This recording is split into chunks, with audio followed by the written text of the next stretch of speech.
Shout out to God Baseball. For the best baseball clips on YouTube, search God Baseball. Now, why can't I just be a fan of the Dodgers? Why am I cursed with this wretched loyalty? Why won't my team just buy? Spend a little, even if it means a bust here and there. Maybe just give me one little taste. I swear it won't lead to anything. I swear it won't become a habit. I just need a taste. Just something to hold me over. It's what every other fan of every other franchise is saying as they scratch their necks from landing good player withdrawals. We all sit here in the cold, dark, rainy doldrums together, my friends. We are all as one today. I am he as you are me. The Los Angeles Dodgers have acquired Tarik Skubal.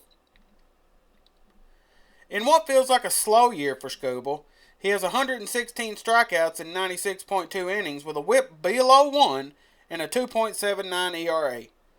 The true best pitcher in the world. Riding a 5-pitch mix that includes the best fastball changeup combination in the game. Seriously, the eye test on the changeup, it looks like a fastball out of the hand, rendering the change of speeds virtually unhittable. And that's from the broadcast side of the mound. I can't even imagine what the hitters are dealing with from the batter's box. So what's the return? That's what's on everyone's mind. What kind of haul did Detroit get for the Darth Vader of pitching? Detroit receives top prospect outfielder Zaire Hope alongside River Ryan and Brady Smith. A steal in the eyes of many. A lot of hopes lie with Zaire, as this feels like a Mookie Betts situation all over again. The next evil empire is born. But we better hope there's not a scrappy Luke Skywalker out there that has perfect aim and trajectory to take down the Death Star. Maybe a certain team whose socks are tinted slightly red and are the hottest team in baseball this summer.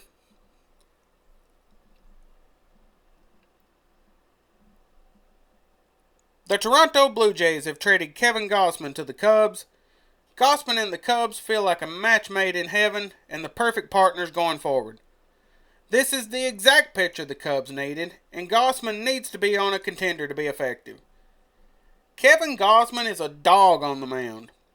And although the stats feel a bit off this year, a fresh start in Chicago on a contender would light a fire under anybody. Working a fastball splitter combo to perfection, he had a magical run in the 2025 postseason, being the ace the Blue Jays needed. Holding a 2.93 ERA and a 0.91 whip, Gausman had 26 Ks and an opponent batting average under 200 in 30.2 innings of work.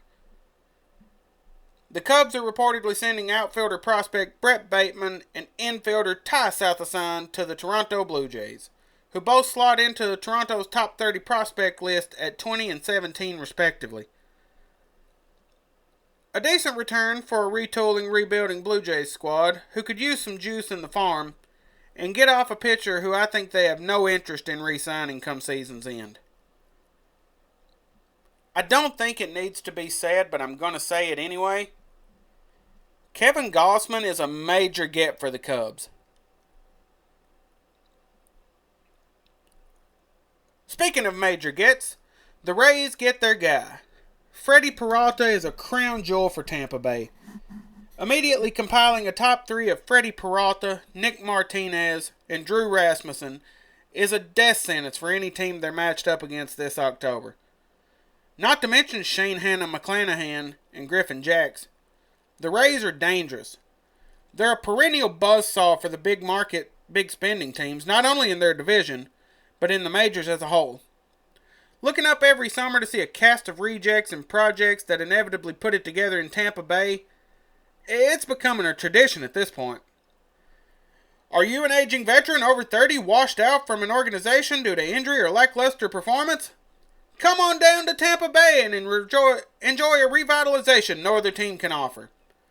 Struggling prospect in your late 20s whose teams have given up on you and traded you for peanuts? Come on down to Tampa Bay and enjoy your breakout season.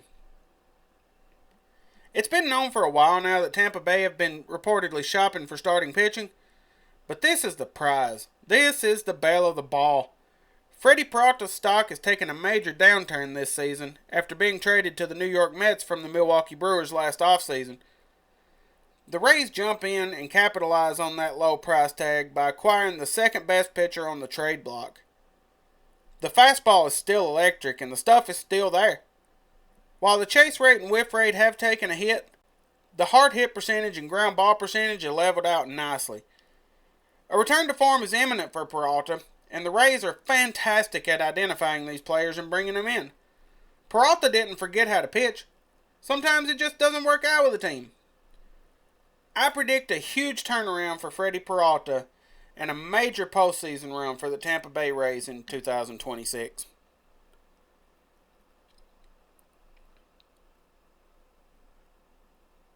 Another blockbuster while recording. Extra, extra! The Angels have made the wrong move again. Trading away a pitcher with proven ace potential to the Blue Jays, the Angels send Jose Soriano for number 43 prospect Arjun Namala, Eddie Michaeletti, and Angel Rivera. An underwhelming package in my opinion, but Artie knows more than I do, I suppose. Why the hell are we paying Yusei Kikuchi and trading away Jose Soriano? Please tell me. I'm convinced Artie Moreno is a meddler and won't let the baseball guys work. All we want is to see Mike Trout in the playoffs. How does this trade help us achieve that goal? Obviously it doesn't. Maybe Mike Trout's just as guilty for being complacent. Get the bag and sit back, baby. Somewhere Anthony Rendon is smiling. The Angels have also sold low on Joe Adele, sending him to the Cleveland Guardians for catcher prospect Jacob Cozart, who doesn't slot into LA's top 30 prospects at all. There's been some bad owners in this league over the years, but Artie Moreno may top the cake. While landing Namala for Soriano can at least be seen as a middling return, this trade is a real bottom of the barrel head scratcher. But who has time to sit around and worry about the Angels? Not me. Not you. Not their own ownership. It must be nice watching Big Brother sail off into a dynasty while you finger your asshole in Skid Row.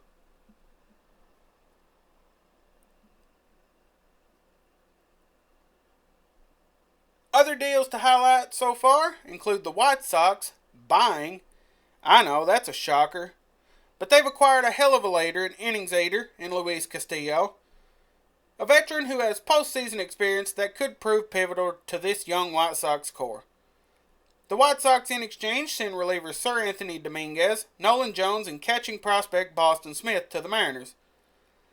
The Mariners sell depth from the rotation to secure a nice bullpen arm in Dominguez. Nolan Jones has shown flashes, but he's still a really raw player. And anytime you can add catcher depth, I guess you gotta pull the trigger.